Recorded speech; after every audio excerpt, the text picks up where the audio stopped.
Vai mums vajag tad ekšanu ar to Pacelšanu? Nē, nu prikoļi nebūtu, jā. Lauri! Augšā pacelšanu. Mēs Kas parasti tas braucam pēc egles šādi, Jā? vai arī sēņot. O, var vēl augšu? Nevar?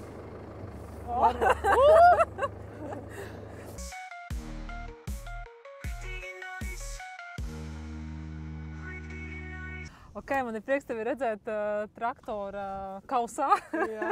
Kā es teicu, šī mana otrā reize, bet man ir prieks, ka tu piekriti Paldies parunāties. par uzaicinājumu. Jā, šodien. Un mans plāns šodien parunāt nedaudz par Latgali. Par tādu savu, varbūt, profesijas izvēli vai tādu profesionālo darbību tieši Latgalē, nevis galvaspilsētā Latvijas vai kādā citā novadā. Bet varbūt sākumā ar to, kā tev patīk, kā tevi piesaka, jo es zinu, ka tu gan fotografē, darbojies Lakugā, tu esi arī bijis radiopersonība, tā var teikt, vai tev ir tāds viens virziens, kurā tu jūties visērtāk un saki, jā, es Amanda, esmu? Nu, man dažādi periodi dzīvē ar dažādiem, varbūt, amatiem, ja to tā var nosaukt. Bet pašlaik es esmu pa pusei students un pa pusei, patiesībā lielāko daļu latgaliešu kultūras ziņu portāla Lakuga vadītāja, fotografe, jeb slīpsītra, precīzāk, sociālā tīkla administratore. Un, tad tas vispār ikdiena man principā paiet 99% latgaliski, jo gan darbā ar kolēģiem es runāju latgaliski, gan daru latgaliski, gan ar draugiem, gan ģimenē, jeb saimē arī runājam latgaliski. Nu, jā, bet var teikt vienalga, pieteikt man vienalga. Tas ir daudzpusīgs cilvēks. Jā. Bet tā tava ikdiena paiet vairāk tiešām pilsētā, kas ir Rēzekne, vai arī šādi laukos? Nu, šādi laukos man ikdiena tika pavadīta aptuveni līdz 20 gadu, 19 gadu vecumam. Jā, arī pēc tam mazliet, un tagad jau gadus 3, principā pilsētā Rēzeknē. Bet man tāpat ir ļoti mīļi šeit lauki, manas dzimtās mājas, Kaupēros. Ar ļoti labprāt pasēžu šeit traktore kausā. Diezgan ērti. Jā, vai pastrādāju siltumnīcās, vai palīdzu mammai lauku darbos kādos. Bet no laukiem aizgāju pirms kādiem 3 gadiem, bet tā kā periodiski pēc manas vidusskolas pabeigšanas es tad pusgadu biju brīvprātīgā Rumānijā, tad atbraucu atpakaļ, atkal dzīvoju pa laukiem, tad uzsāku mācības kultūras koledžā, un tad es domāju, ka es pārvākšos uz Rīgu, būšu Rīgas meitene, un tad sākās laimīgais Covids vai nelaimīgais, un tad es atkal pārvācos šeit atpakaļ. Un jā, tad tos pāris gadus šeit nevis nomocījos, man liekas, man Covids paskrēja tā, es nejūtu to Covidu, jā, jo Latgalē šeit laukos, kad tu dzīvo viensētā, tuvākais kaimiņš, labi, mums vēl varbūt ir 400 metri, 200 metri kaimiņi, bet mēs tos ierobežojumus tik ļoti nejūtām, kā varbūt pilsētā cilvēki to izjuta. Un es biju priecīga, ka es varu iziet ārā, kad vien es gribu, atnākt pastaigāt pa pļavu, iziet ar suni ārā. Tas bija tiešām svētīgi.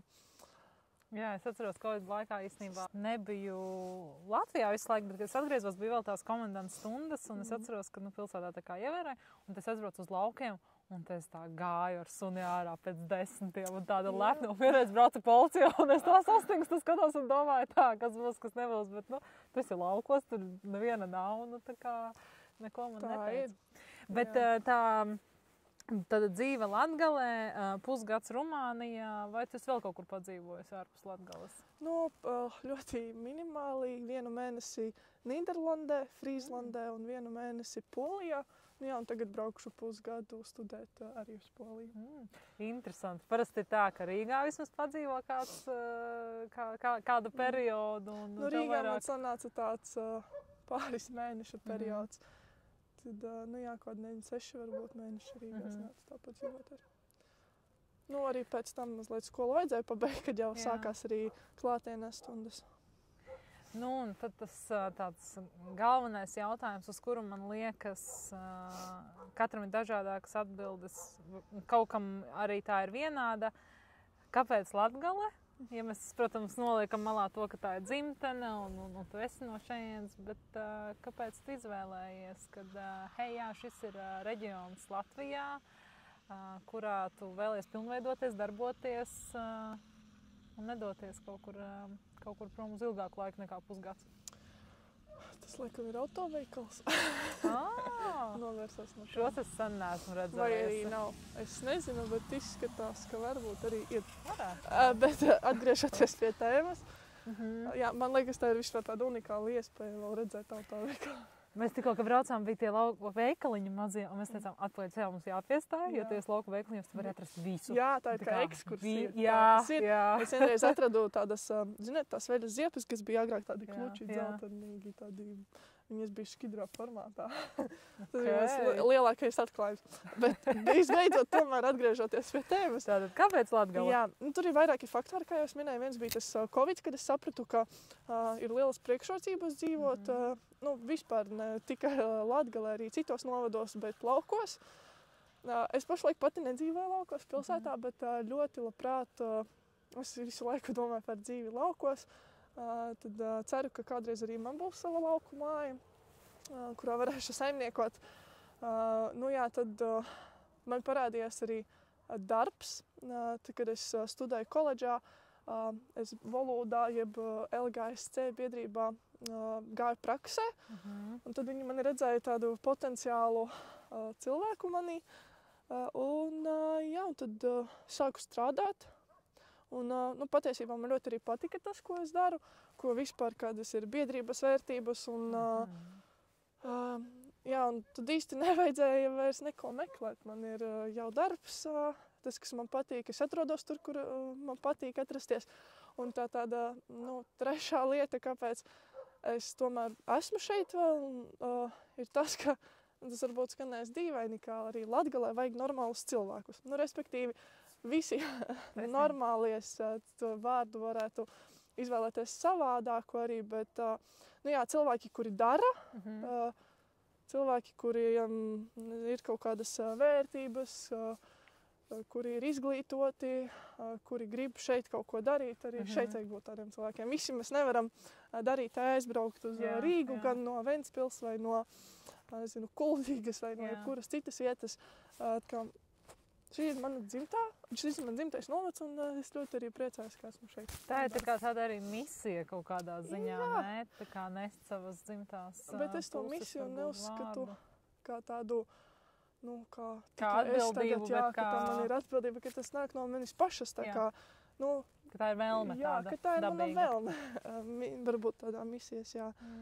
Vai tu esi par to domājusi? Varbūt ir kaut kāda tāda konkrēta lieta, varbūt, kas nostrādāja, ka tu atradi to savu darbošanās sfēru tik ātri, vai tas ir, ieaudzināts ģimenē, vai ir kaut kāda tāda viens, varbūt, notikums vai situācija, kas varbūt ir nostrādājusi, vai cilvēks kāds? Jā, cilvēks un notikums, kā jau minēju, tā mana prakses vieta un tas pasākums Latgales prozas lasījumi, kuru tātad es režisēju biedrībā, un tas pasākums joprojām notiek, un es joprojām esmu režisārs šim pasākumam, un tas cilvēks noteikti ir Edeita Laime. Viņi arī pamanīja manī to potenciālu, un mēs kopā esam darījušas ļoti daudz, arī vēl joprojām daram, un varam lielākus vai mazākus kalnus apgāst. Un, tā noteikti arī ģimene mana, saime mana, jo viņi tāpat nav ieaudzinātas mūsu ģimenē, tās ir pašsaprotamas vērtības, latgaliskais un darbs. Kādā formātā, vai nevis formātā, bet vai tas ir lauku darbs, vai tas ir darbs pie datora, bet rūpīgs darbs. Tāds īstais cilvēks īstajā vietā arī, vai īstais notikums? Vienkārši būt tajā momentā un ķert to visu. Jā, un varbūt arī nemeklēt, ka tas varbūt, ko mēs meklējam, bieži vien ir tepat, ka mums nav jāmeklē kaut kur Rīgā vai ārzemēs tā lieta, tā nodarbošanās vai vispār cilvēks vai jebkas. Okay, un tam man gribas, protams, ņemot vērā, ka es un arī Lāsma, mēs esam jaunatnes jomā, un tā jaunieša dzīve mums ir visur apkārt. Man gribas arī par jauniešiem, un tu arī esi īstenībā jaunieta. Tu, kā es saku, neesam mēs vēl vecieši. Bet par jaunatni un Latgales tādā skatījumā, kā tu redzi, kā jaunieši var palīdzēt Latgalei, es varu teikt, attīstīties, pilnveidoties, jo, pieņemsim, ko es minēju, tu iepriekš arī radio strādāji, un Pīts Brēnami tagad arī ir tie podkāsti, video stāsti par tiem jaunajiem cilvēkiem, kas atgriežas Latgalē. Un tad man vairāk gribas tā pajautāt tev, kas ir tas, ko jaunietis var dot Latgalē, lai Latgalē ar lielākiem apgriezieniem dotos uz priekšu? Jā, pirmkārt, man liekas, lielākais, ko mēs jaunieši varam darīt, ir runāt latgaliski, nepazaudēt to mūsu bagātību visas Latvijas kontekstā, Latvijas bagātību, ne tikai Latgales bagātību, ka mums ir 2 valodas. Jā, manuprāt, tas būtu vissvarīgākais, ka mēs vismaz varbūt, ja ne runājam, tad izturamies ar cieņu pret to, vai arī, iemācām saviem bērniem, pat ja mēs jau dzīvojam Rīgā nesik gadus, ka ir tāda valoda, ka viņa vēl ir dzīva un ka viņa vēl dzīvos. Jā, tāda tev ir kaut kādas varbūt idejas, kā to valodas mācīšanos, nezinu, ieviest skolās vai... Mēs kā reiz runājām arī mūsu Lakugas podkāstā. Tas noteikti būtu jādara jau ģimenēs, bet bērnu dārzos dažos ir tāda prakse Rogovkā. Atsaucos uz Edeiti Laimi, uz viņas teikto, ka viņi piekdienās runā latgaliski bērnu dārzā. Piekdienas latgales. Jā, un manuprāt, tas ir tā forši, ka tas var būt arī viens skolotājs vai pat viens bērns, kurš vai skolā vai bērnu dārzā vai ikdienā draugu lokā runā latgaliski. Vai arī viņa ģimene runā latgaliski un tā aiziet ciemos un tas dzirdi šo valodu. Jā, bet manuprāt, tās skolās tagad ir fakultatīvs latgaliešu valodas, bet jā, tas ir tāds kā izvēles pulciņš. Un tā kā mēs zinām, ka jauniešiem bērniem jau tā ir daudz ko darīt, viņiem ir ļoti daudz intereses un noteikti latgaliešu valodas pulciņš nav tā prioritārā interese. Tur varbūt jāpadomā, kā to pasniegt kaut kā interesantāk varbūt, es nezinu. Jo mēs, kad arī organizējam tos Latgales kongresa veltītos pasākumus, mēs arī saprotam, ka to jaunieti var ieinteresēt ar kādu, varbūt, zinām personību vai kaut kas, kas to jaunieti paķer, un viņam tāds, es palasīšu vairāk par to valodu vai jā. Jā, es tev piekrītu. Tagad arī dažādi skolas somas projekti ir, dažādas grāmatas, Lauras Melnes un Vivianas Sunāns. Manuprāt, tāds labs piemērs, ka caur kvalitatīvu saturu, grāmatu, mēs to bērnu varam ieinteresēt, un viņas arī ir braukušas gan uz pārnovadiem, tad runāt par Sunānu, un bērniem ir interese. Un man liekas, ir labs veids, kā kaut ko pasniegt ar spēli, un ir spēle Akasite. Jā. Man liekas, tu arī esi pie šīs spēles nedaudz mazliet pielikusi roku. Gild Breidi arī komanda, kurā es strādāju, arī mēs izdodam plānotājus latgaliski, un arī spēli Akasite. Jā, arī tas ir tāds viena lieta, ko mēs ikdienā vispār katrs arī varam atbalstīt Latgales mājaražotājus, uzņēmējus, iegādājoties viņu produkciju vai produktus, un lietot ikdienā. Un tāds plānotājs, kur tu redzi katru dienu, kā ir pierakstīta trešdīna, pirmadīna, ceturtdīna, svētdīna, un tas ir tāds labs veids, kā šo valodu uzturēt.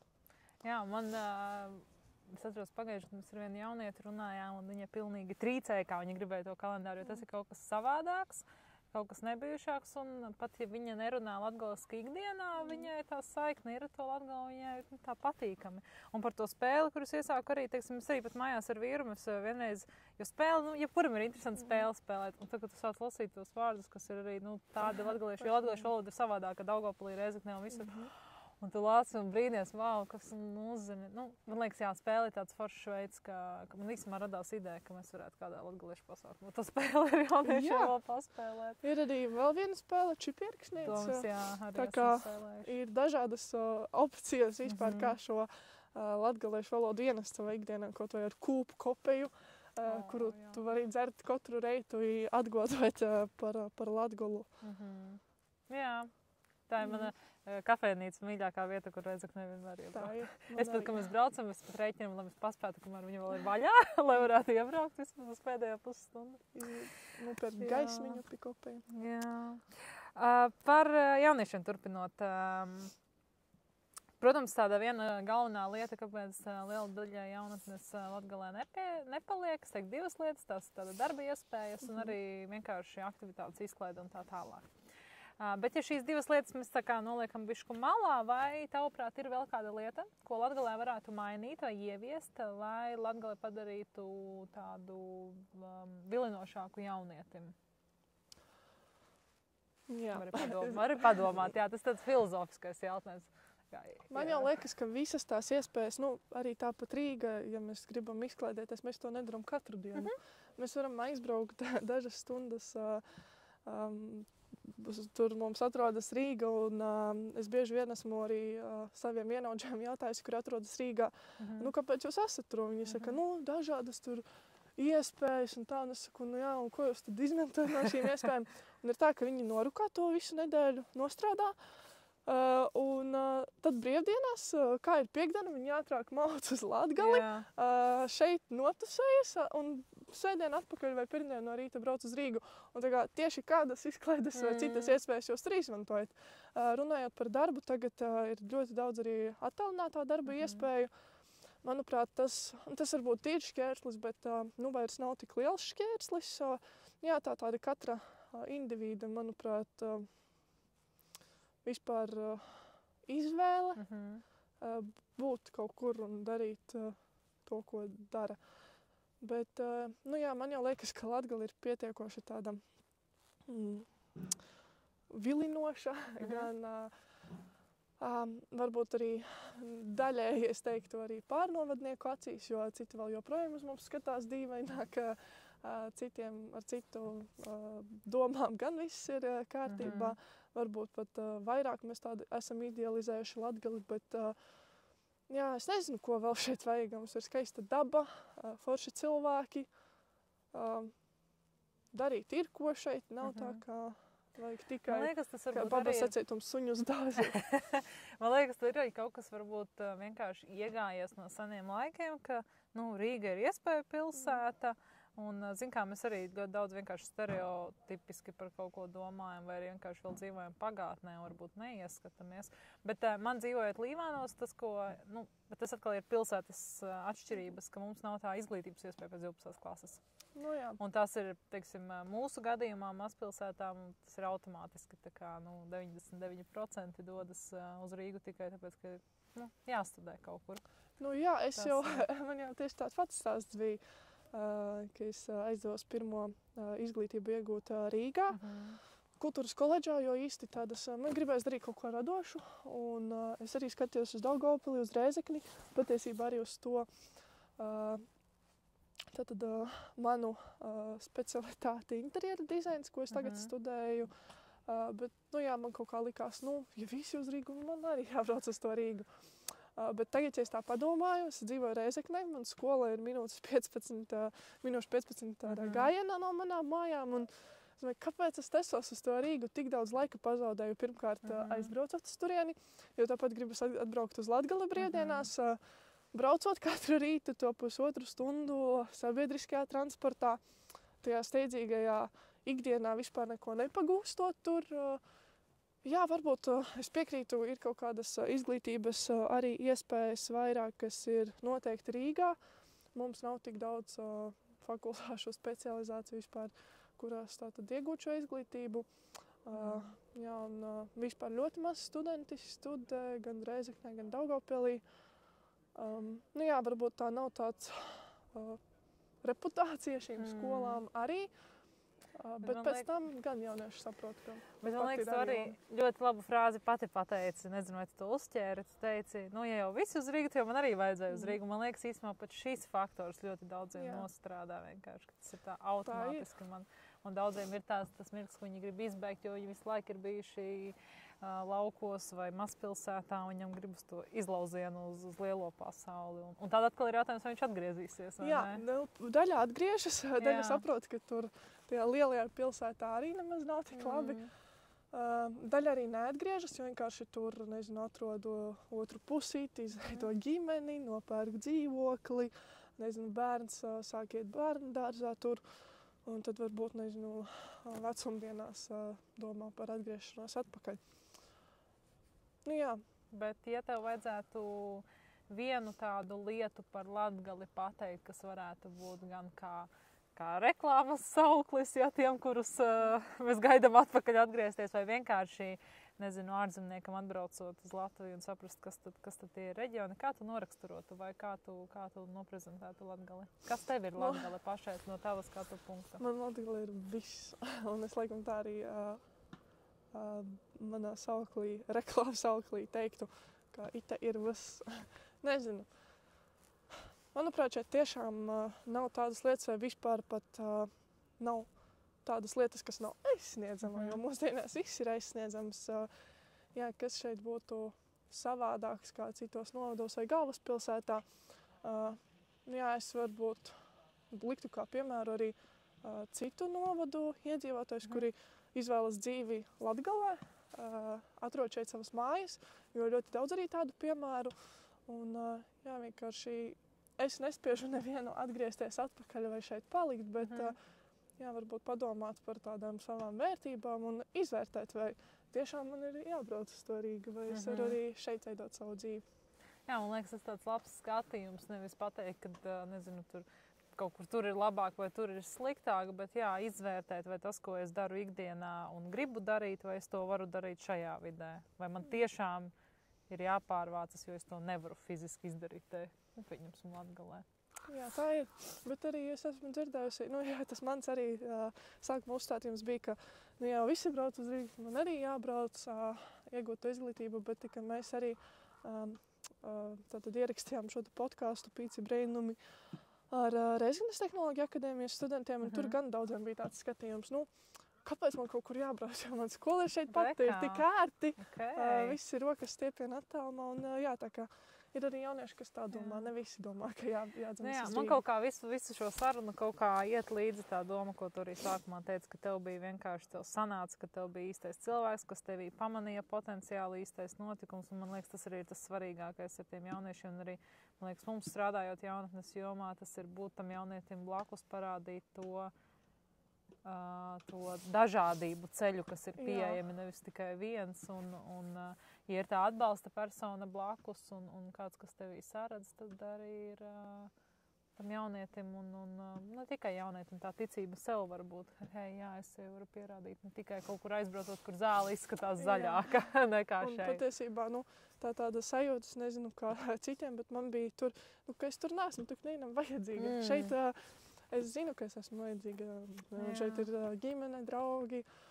Arī Rīgā tagad ir draugi. Varbūt arī tur es nedaudz jūtos kā pie savējiem aizbraucot, bet jā, nezinu, tā maiguma sajūta. Un man liekas, tas, ko arī jūs darat, vai vispār jebkura iestādē, kurš cilvēks, tad šiem jauniešiem rāda to, ka šeit ir forši, ka šeit ir maigi, ka šeit ir draugi, ka šeit ir foršas lietas, ko darīt. Un jā, tam jaunietim varbūt liekas, ka jā, šeit ir forši. Es arī palikšu šeit. Jā. Uz tādas pozitīvas nots, ka šeit ir forši, bet tas pat nav tavs subjektīvs. Tas tiešām ir no daudziem cilvēkiem dzirdēts viegļdoklis, ka Latgalē ir forši, un es ticu, ka arī Kurzemē un Zemgalē un Vidzemē. Katrs novads ir īpašs ar kaut ko. Uz šīs nots mēs arī nedaudz finišējam šo podcastu sēriju. Epizodi, un tad tas pēdējais jautājums man būtu, tev jau jautāju, ar ko tev asociējas Latgale, te ir pieejams viss, bet nereti ir dzirdēts Latgalē ļoti viesmīlīgi cilvēki, ar citiem novadiem ir savādāki viedokļi, vai tev ir kaut kāds viens raksturojums latgalietim, cilvēkam, īstam latgalietim? Lauris Zalants saka, ka viņš ir vienkāršs latgalietis, jā, viņš ir vienkāršība, varbūt to, vai tev ir kaut kāda tāda īpašība, kas raksturo latgalieti? Varbūt tevi paša. Jā, tas vienkāršums, kā Lauris Zalānis uztver sevi un vispār latgaliešus, tas Arī laikam būtu tāds viens no īpašības vārdiem, kā es raksturotu latgalieti, bet vēl intervijā Kairišs teica, ka mēs esam tādi vairāk uz dienvidiem cilvēki, vairāk tādi varbūt temperamentīgāki. Jā, tāds arī tas man aizķēra. Es tā padomāju par to latgalieti, kurš varbūt ir atvērtāks kā cits pārnovadnieks, bet arī tāds pieticīgs reizē. Reizē viesmīlīgs, nezinu, tas tāds īpašību kopums. Es pēc vienā vārdā nenoraksturotu latgalieti. Jā. Ļoti labi. Tas man arī patīk. Latgalietis nav aprakstāms vienā vārdā. Tieši tā. Ok, paldies tev. Sāksim tev brāli, lai viņš mūs nolaiž lejā. Nenokritīsim. Un man liekas, jā, mēs varētu runāt un runāt. Jā, tik ātri paskrējušas laiks. Par Latgales tēmu, man liekas, vispār man kaut kā pavarās un tad aiziet. Bet jā, super. Paldies par sarunu un like, subscribe un visu pārējo. Jūsu izvēle. Jā, zvaniņš un kas tur vēl tik tev iespējas.